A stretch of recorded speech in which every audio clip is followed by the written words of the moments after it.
Hi there. Welcome, and I'm so glad to be presenting for the Atlantic Education Graduate Conference. And I appreciate that we're able to bring this online in any way that we can.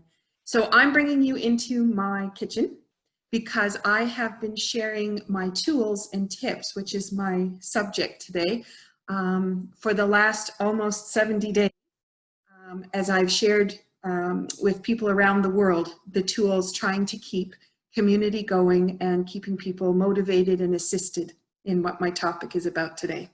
So you are in my kitchen and I'm going to share with you, and rather than prepare a PowerPoint, I'm going to put you to work so you can explore some of the tools, which is why I'm just going to come to you live. So the topic that I researched for my master's thesis is self-empowerment in the healing process, an exploration of bioenergetic wellness techniques to enhance personal decision-making and provide tools for maintaining wellness and health. Now that's a huge mouthful. What it means is putting the power of self-care into the hands of the person and having them not rely on other people to tell them whether they're healthy or what they need to do, but for them to actually just take ownership of it daily and start to participate in it. So the parameters I worked around involved Tai Chi for the most part, but I combined my bioenergetic wellness tools, which is muscle monitoring that comes from Touch for Health, and I put those two together to create the program. I worked with muscle monitoring to identify how you can feel an energy shift. I did injury recall technique, and I've advanced that into a protocol called innate matrix memory, but I'll give you the experience of the most basic component. And then there's breathing with basic movement patterns, which comes from Tai Chi. And then goal setting, to set your priorities, know where your vision is. And as I've been referring to it in Tai Chi, is set your compass, know where you're going. So those are the basic tools that I interviewed students who've been involved in my program for several years and got their feedback on some of the key pieces that they've kept in their practice and also that they've noticed have made a significant difference. The piece that I found in my research that I never even anticipated and didn't really talk about was their group involvement. And the fact that they belonged to a group, they were responsible to that group to meet every week, and that meant they were participating, remembering their skills, practicing the exercises, and going forward. Now, since we've had our isolation and haven't been able to see each other, I have taken that part of the piece and made sure that I've been reaching out to my groups and making sure they're engaged every single day. And that was because I knew the significance of this research to make sure that yes, they have the tools, but still when you come back to the group, there's a dynamic that happens that you just can't accomplish by yourself. So you're going to play with the tools with me, and I'm just going to step back from the camera and I'm just going to adjust this so you can see me and my feet at the same time. All right, and I'm just going to set this aside. So the first thing I want to show you is how to muscle monitor. Okay, and this one I'm going to have to step back even further so you can see all of me. And for this one, you're just looking for the energy shift that happens for you while you're standing. This is the most basic way. It's called the body pendulum. So if you're standing on your feet, you're just going to relax your ankles, your knees, and your hips, and just sink into your position, nice and relaxed. So you're just standing on your feet. And then what I want you to do is just think yes, and see where your body goes. Okay, mine reacts pretty quick because I'm used to doing this. Yours might take a little bit longer. Okay, and now just think no, and see where your body goes. Okay. So for me, a yes goes forward, a no goes backwards. You might have gone side to side. You might have gone to the corner. Some people go in a circle. It doesn't matter what your result is. It's just for you to be able to understand that energetically, however you think, it creates a shift for you. So I could ask a question, but language can be a problem because we sometimes have an idea what we're asking, but the words don't match with what we're asking. So when I'm using this, I try not to use language. So I try not to say, is this chocolate good for me? Because I'll get a yes every time. We already know it's full of sugar, so that's not going to be a good answer, but there might be some good qualities in the chocolate that we're looking for. But if I was to think about my movement, say I've been out in the garden and my body is a little bit tight, and I want to think about what movement pattern do I have that would help loosen that up. So I could stand on my feet. Instead of looking for a yes and a no, I could just look for a shift that happens, that tells me energetically there's something different. So I could go through my checklist from my Chi integration program, which was part of what I did in my research.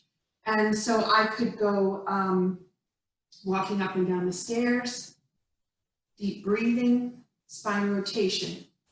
My body starts to move on spine rotation. So then I could go, okay, that's the exercise that I'll put in to help my body adjust. And that would be how I can use a checklist of my tools that I have and be able to activate, knowing that energetically I'll be able to support myself. This is very helpful because a lot of people will do, they'll guess, right? They'll go, well, it's really good for you to go for a walk. Well, that's great, except your body might not want the walk right now. It might want it after you've done spine rotation, and then it would be ready to go. So the muscle monitoring and the body pendulum provide us with a tool to energetically know what is going on in our body and how we can respond in the best way possible. And I've brought this into the self-care tools that are going to help people to make choices that start to change the way they just follow a pattern or a habit or somebody else with their advice of what might be good, but not necessarily the priority that they're at the moment. Okay, so that's how the body pendulum works. So let's move to injury recall technique.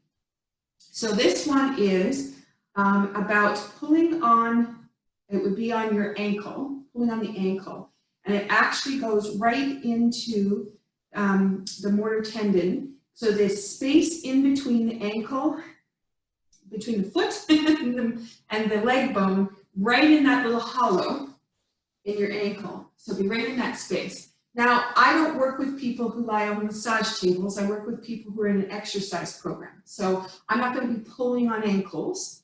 So I needed a way to be able to help my students with what they're doing. So we created a slightly different way of working with injury recall, in that we were working with, instead, at the base of the skull, which is another point where if you activate this point, it's the same as the ankle, you start to change information that's looped up into the brain.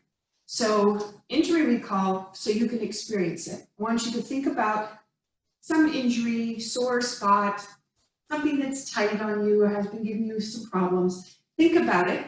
And then what I want you to do is just reach down as if you were going to touch your toes. You don't have to. Just feel what it feels like to try to do that action.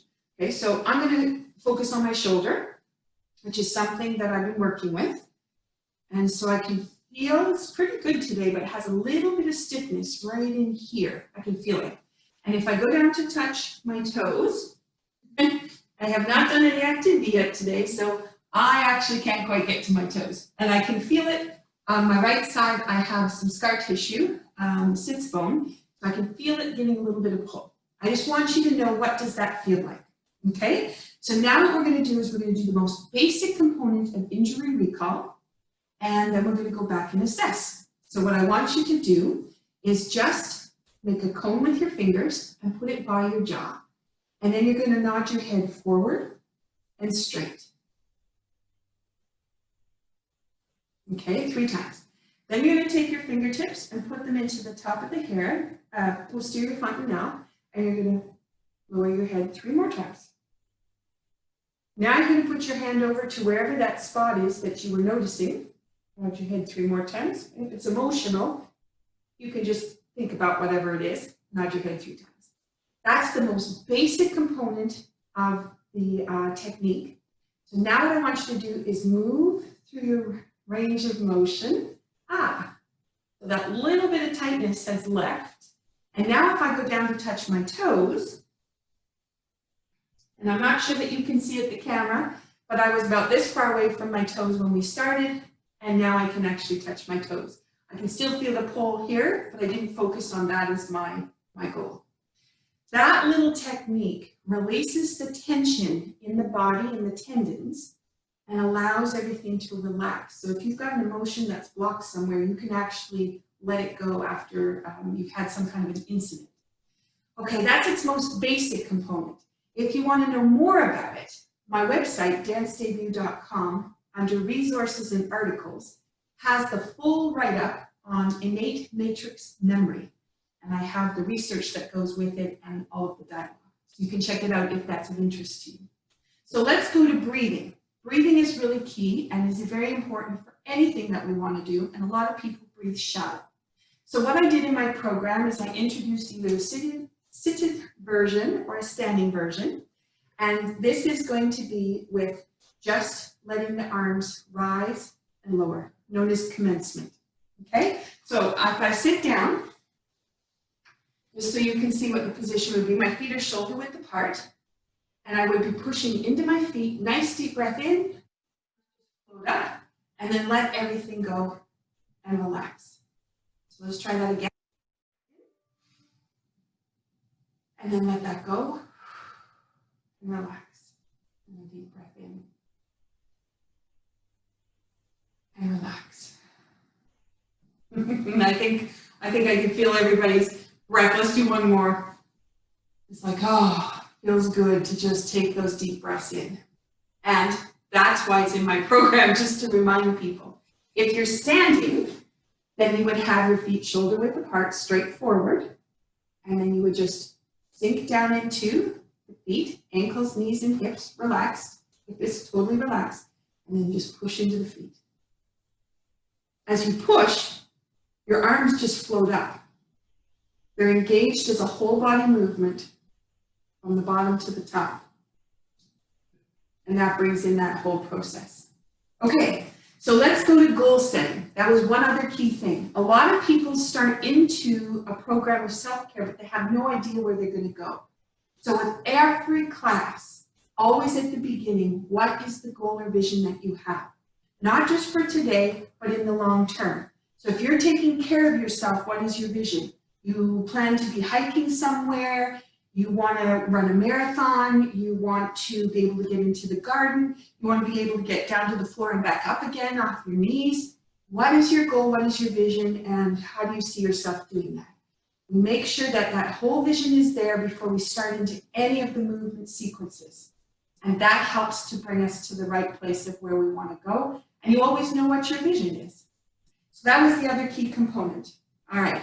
And the last one I said is the value of a group. So with this one, the way that the group is activated for me at this time is every day at 5 o'clock, that would be Atlantic time, I'm on Facebook on Tai Chi Wellness and the Seated Form series. And I broadcast live. I try to broadcast for capabilities that are all the way from beginner up to my students who know all of the sets completely and they just want to gather and be together. I try to interact with the group by, if I see their name come up on the side, I try to say hello, welcome, I'm so glad you've shown up. And in the last couple of days, I've also talked about the impact of, yes, it's wonderful for me to be able to offer, but it is so great what I receive back. And the value of them showing up all the time. Sometimes they give me a thumbs up, sometimes hearts go up the screen. That's my link to the group, and it helps to bring everybody into the cohesiveness. So the research I did with this is developing further, and into my doctorate thesis, I am now working on how to build that conversation onto a Canadian platform and into a global platform where wellness is all about how you take care of your self-care, how you are responsible for how things go. Set your vision or your compass, know where you're going. And I did that as one separate video broadcast on Tai Chi Wellness. And just know where that compass is, know what your tools are, ask the body pendulum what you need, and allow the body to have its priorities. And wellness then becomes a journey that's very joyful. Thank you so much for the opportunity to present. I wish I had the opportunity to meet other people in person, but I do look forward to the other presentations. And I wish everyone the best. Thanks again. Take care. I'm Michelle Greenwell. You can find me at dancedebut.com. You can find me on YouTube under Michelle Greenwell, and you can find me on Facebook under The Key to Health with Energy Medicine. It's been my pleasure.